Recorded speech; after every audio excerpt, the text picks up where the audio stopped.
Let's start your claim. What is your category of travel? You will always choose PCS. What type of user are you? You will always choose active duty. What local finance office are you submitting from? This can be tricky because you must choose the office that you are PCSing to, so the installation that you are PCSing to. Once you're done with user type, you will save and continue. Now we're going to go through your initial information. Your travel order authorization number should be listed in the top left-hand corner of your legacy order or your IPSE order. You have the option to upload documents. You can either upload documents here, or there's another tab towards the end of the claim where you can upload documents there. If you decide to upload documents at any time, you must make sure that you choose first orders and amendments. If you do not choose orders and amendments, once your claim is submitted to your local AMPO, we will not be able to sign it because you must have orders and amendments and leave form in the claim in order for it to process through DFAS and your local AMPO. You have other options and other tabs that you can use that you can upload other documents.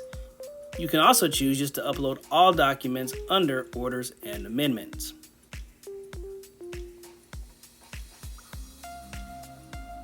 What is the issue date on the order? That is in the top right-hand corner of your legacy order or your IPSE order.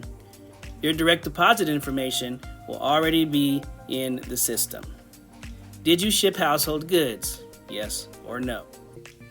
Let's discuss dislocation allowance. Dislocation allowance is based upon your dependency status and your rank, and it helps partially offset the cost of you moving to your next duty station.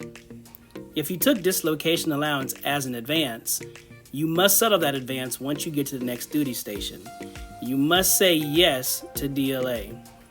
Again, even if you took it as an advance, you must say yes. If you do not say yes, then when you submit your claim to DFAS, in box 5 of the 1351-2, the DLA box will not be checked, and therefore DFAS will take that money back and they will put you in debt for the advance.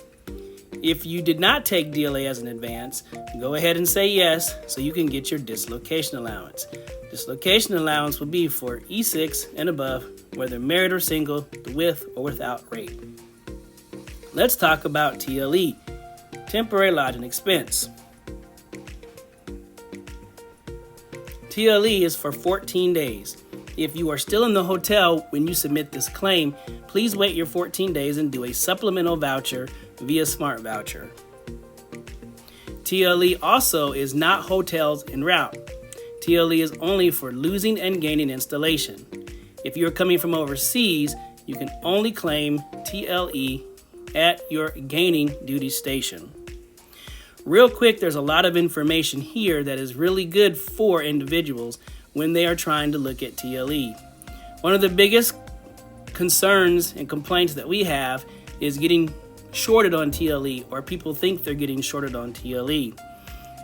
I understand, and we all understand, that TLE is capped at 290, but that 290 is not for just the general population. That 290 is the cap, period. How you figure out how much you spend is based upon the locality rate and then based upon this formula right here. So you need to know and understand what you are going to get paid for and what you are going to spend daily by figuring out this information here. Again, while you're in Smart Voucher, if you click on more information for TLE, you will be able to figure that out. Marriage status. Are you married or dual military? If you're dual military, you will put this information in for your spouse. If you're married to a civilian, you will just go ahead and put in this information. As far as did you perform TDY en route? TDY en route, you definitely need a 1610 in most cases to get paid for that TDY area where you were at, depending on whatever you were supposed to get paid for. Make sure that you have that. Sometimes your orders have the accounting lines built in. This is typically on a legacy order, but it could be on the IPSE order as well. But typically, in most cases, if you're TDY en route, you need a 1610. Again, you will need a 1610 for TDY en route. Save and continue. The Advances tab, we will skip this tab. Even if you took DLA as an advance, even if you put yes in there, a lot of times it still does not capture the advance, and DFAS will take it back. So you do not need to do anything for this tab except for just save and continue. Now we're going to talk about your information, your personal information. If this is the first time filling out your voucher, you'll need to fill out this personal information. If this is your second time or any time after that, this information will be provided after you do supplementals. Hit save and continue. Dependents. Are you claiming dependents on this voucher? You will go ahead and say yes. Once you say yes, you'll have a few options. The first option that I definitely need for you to understand is that my dependents left the previous duty station with me and arrived at my new duty station on the same day. Once you click that, that means that your dependents traveled with you at some point. It doesn't always necessarily mean that they traveled with you from the last duty station. If you pick any of the other options below, it will uncheck in box 5 the member employee box on the 1351-2, therefore making the voucher for your dependents and not for you. So if you traveled and then you went, let's say you were in AIT, you traveled from AIT and went to the leave location, and from your leave location came here, picked up your dependents, please make sure that you pick the very first one. If your dependents traveled separately from you, then you would go ahead and pick one of the other two options. But in most cases, you will pick my dependents left the previous duty station with me and arrived at my new duty station on the same day. When you go in to add your dependents, make sure that this address is the previous address where your dependents were when your orders were cut. To add a dependent, you would just go into here and then you would fill out the information, click save, and make sure that you pick traveled when it's complete. Then you would hit save and continue. We will now continue on with the TLE information. Were you assigned to unaccompanied personal housing at last duty station, yes or no? Were you assigned unaccompanied personal housing at your new duty station, yes or no? Did you perform a Ditty move or PPM, yes or no?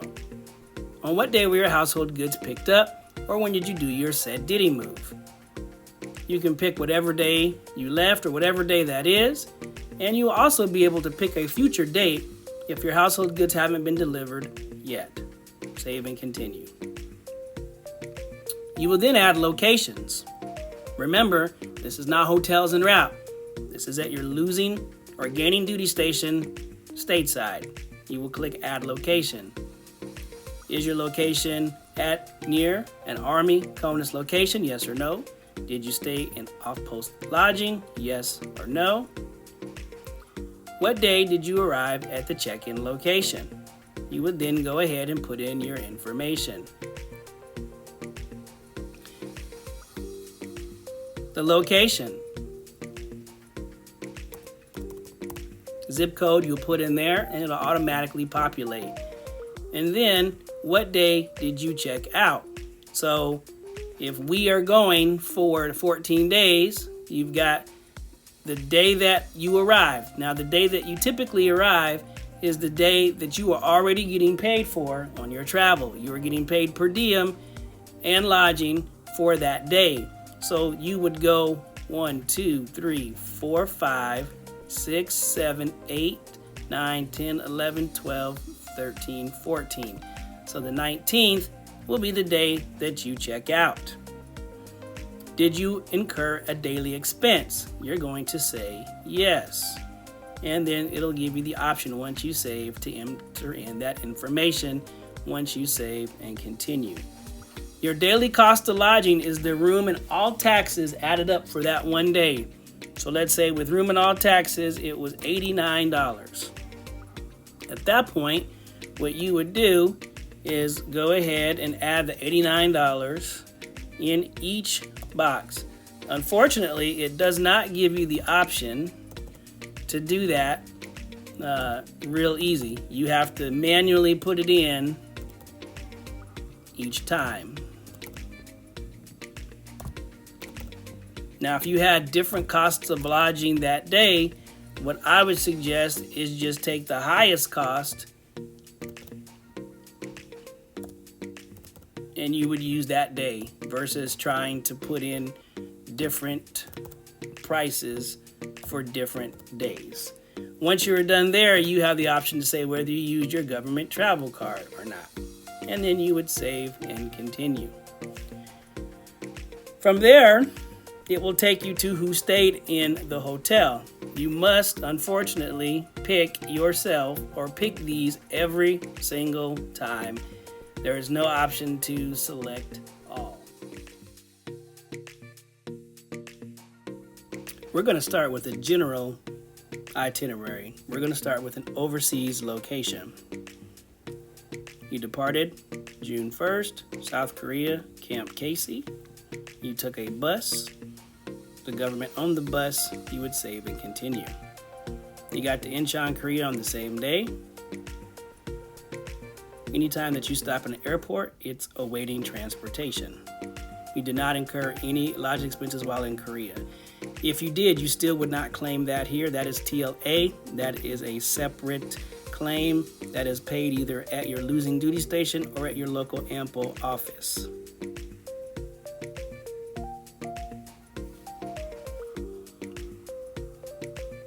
Then you will add the next itinerary information. You departed Incheon, Korea by plane on the same day.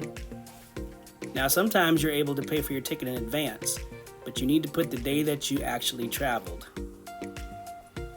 You would put the price, and then you would state whether you used your government travel card or not. Remember, if you used your government travel card to pay for your airfare, your itinerary that you provide to DFAS and the itinerary that you make here for your 1351-2 must match.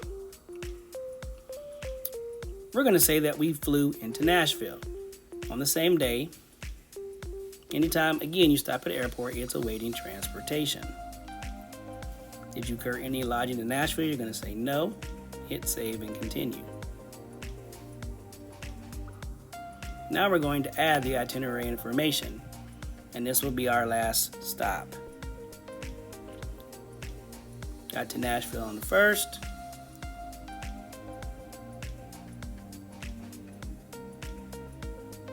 We rented a car. Now, in most cases, in all cases, unless you're TDY en route, that's the only time that you'd get a rental car. However, you can get paid for the miles. In this case, you did drive the vehicle. It was one vehicle. You were the owner and operator of that vehicle. And what you would do anytime that you go from your camp to your airport, or from the airport to the final destination that is not leave, that is actually your duty station, you can get paid what's called terminal miles. So you would need to know the miles from one location to the other.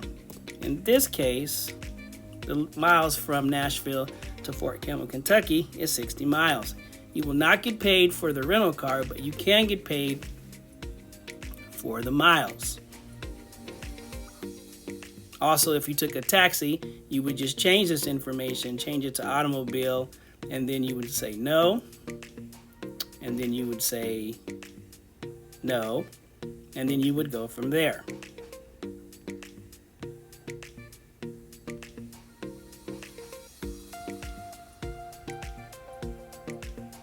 What date did you arrive at your destination? This would be when did you sign in to the duty station?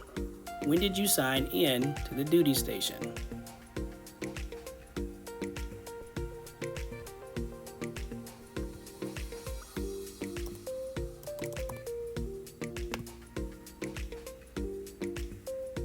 Signing into the duty station would be a mission complete. You do not drop or store off a vehicle at that location. You would hit save and continue. What that'll do is now give you a rundown of your whole entire itinerary and then you would continue on to the next box.